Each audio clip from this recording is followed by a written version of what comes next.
Hello and welcome to the Beardicus Show. My name is Beardicus and today is part 3 of my Smashmas special where... June? Yeah, it sounds about right. It has been a while, hasn't it? But I guess if it's June, I can't really do my Christmas special.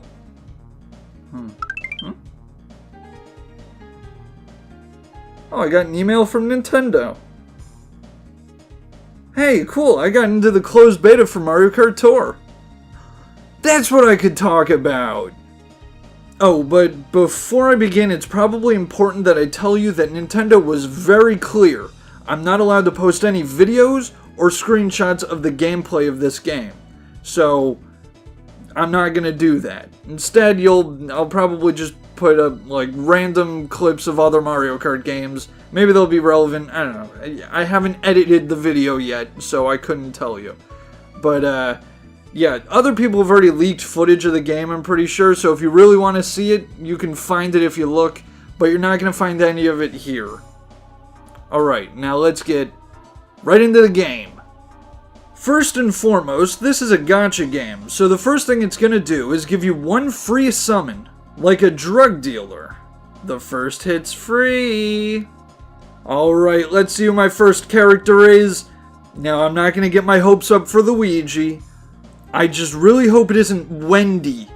Although, I don't even know if Wendy is in this game. It might be a waste of a hope to hope not to get a character that I don't know is a character. I should probably hope not to get a character I know for sure is a character. Like Toad. I still haven't forgiven him for what he's done to Paper Mario. Yahoo! Honestly, I'm not even mad. I brought that on myself. After giving us our first character, the game brings us straight into a forced tutorial. Although it's a short tutorial, so I didn't mind too much. I was actually surprised to find that this game is basically Mario Kart, albeit a significantly dumbed down version of Mario Kart. After all, there are no buttons, so you can't really control the game like you usually would. But overall, this is more of a Mario Kart game than, say, Pokemon Go was a Pokemon game. Okay, since I'm done with the tutorial now, I guess it's time to get into the actual... Oh, well that's nice. They're gonna give me another free character. Well, this time I just hope I don't get... Actually... I hope I don't get Luigi. Yahoo! I can't believe that worked! And yeah, obviously I'm not actually playing right now, but I'm completely serious. That is what happened. Right down to the part where I was talking to my phone. Okay, now we can get started with the actual game. So the game has a bunch of different cups to play, each getting progressively more difficult than the last. Each cup is made up of 4 missions. The first 3 are races on tracks that are selected, I assume at random, from Mario Kart's history. And yes, the same track can appear in multiple cups. And the 4th mission of each cup is just a small challenge, such as drive through X number of rings. At first, you can only access 1 cup. If you want to unlock more, you need to collect a certain number of grand stars, and then wait an arbitrary amount of time. This is a mobile game, what are you gonna do? You earn grand stars by completing races, but not necessarily by winning races. You see, the point of this game isn't really to win races, it's to finish a race with the highest score you can manage.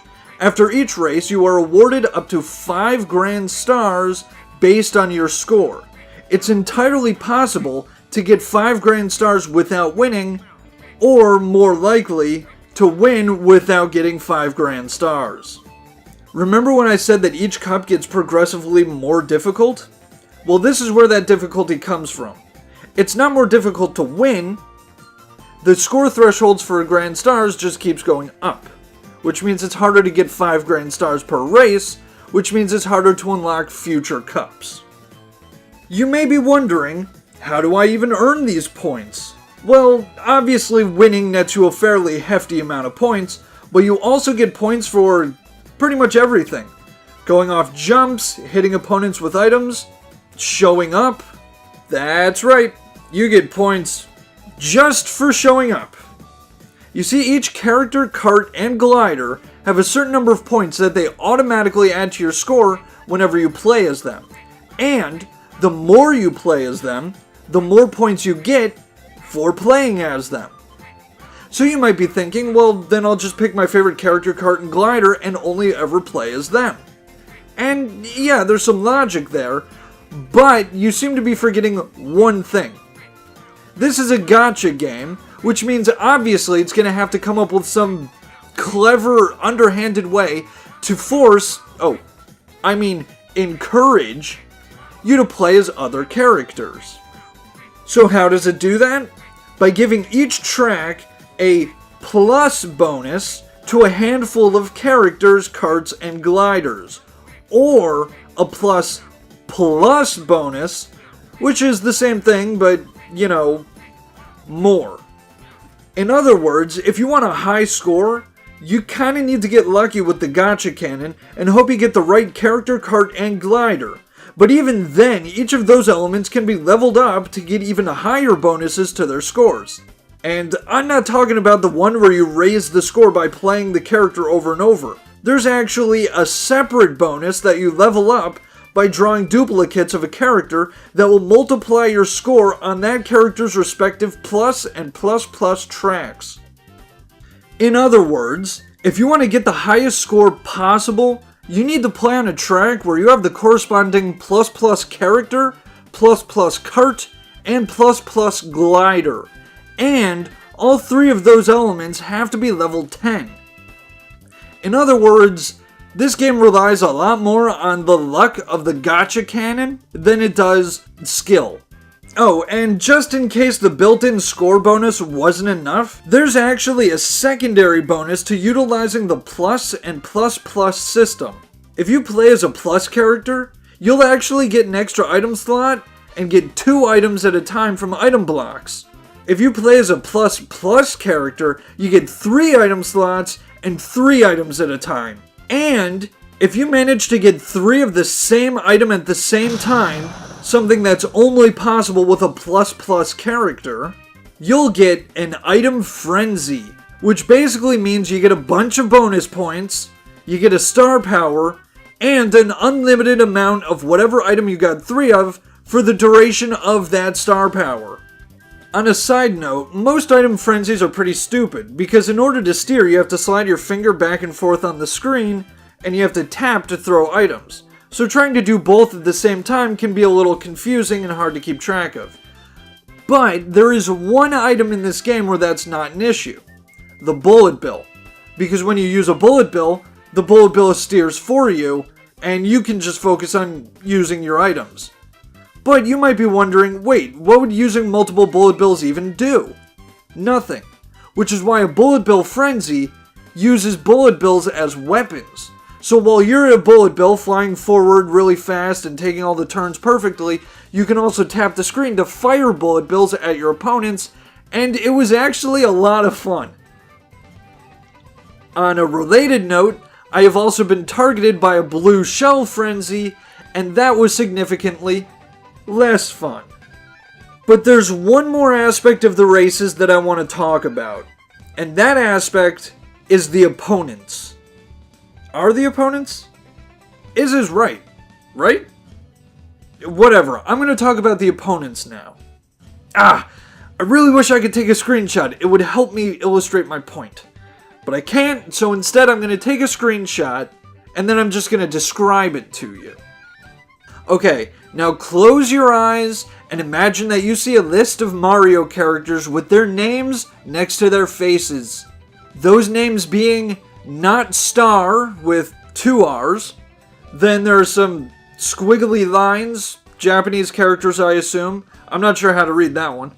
And I can't actually see the next name because it's behind the loading icon. This next one is named Aya? Something like that. The next one's not a word. Then we have Taka Real, but like in all caps, so I guess they're really excited. And finally, Semler? Did you notice anything weird about those names? None of them were Mario characters. Now, if your first reaction is to assume that I was racing against real people, and those were their usernames, I don't blame you. That was my first thought as well. But in reality, these are CPUs. Perhaps the names are based on other people's accounts, but I'm not racing those people. These are definitely CPU racers. How do I know they're CPU racers? Simple. I've played a lot of Mario Kart in my time, and I can tell the difference between a real person and a computer. Generally speaking, I don't mind the deception. I think it's kind of weird, but I don't mind. I'd rather play against CPUs anyway, especially given this game's reliance on gacha-based luck. I mean, it'd be pretty frustrating to keep losing to somebody just because they were luckier than me. However, having an option to play against real people, or at least friends, would probably be a good idea. Okay. Obviously, I haven't played this game a whole lot. But I think I have played enough that I can decide how I feel. And on a generous day, I think I would say that this game is okay. Because I did have some fun with it. But the score-based nature completely ruins it for me. Because if I'm ever doing a track where I don't have a plus character, cart, and glider, I'm really discouraged. Because it's like, I'm not going to get a high score. Why should I bother trying? And if you're not in like the first 4 cups, you're not getting 5 grand stars. So it's just like, why bother play at that point? However, like I said, I have had some fun with this game. Mostly just the racing aspect. The racing in this game is fun. Because that's the part that's Mario Kart. Of course, you could probably have more fun playing literally any other Mario Kart, and take it from someone who owns every Mario Kart except for the arcade ones. You will have more fun by playing any of those. However, if you don't have any of those Mario Karts, or even just any of the portable Mario Karts, if you don't have any of those, now's your chance to get one, probably for free. And in that sense, it is worth the price. But I would definitely recommend that you just shell out $60 and get Mario Kart 8 Deluxe. It is so much better. Alright, that's going to do it for this episode. I promise it probably won't be 6 months until my next video. And as for those Christmas episodes, I mean, I filmed them. I just never got around to editing them. So, maybe I'll upload them eventually. Maybe. It'd be a shame for all that to go to waste. Anyway, I have also been trying to stream over on Twitch more regularly, so I'll put a link to my Twitch channel in the description below if you want to check it out, please. Come on, man, I'm desperate here. Either way, thanks for watching, and I'm gonna leave this sign off to my good friend Mario. See you next time!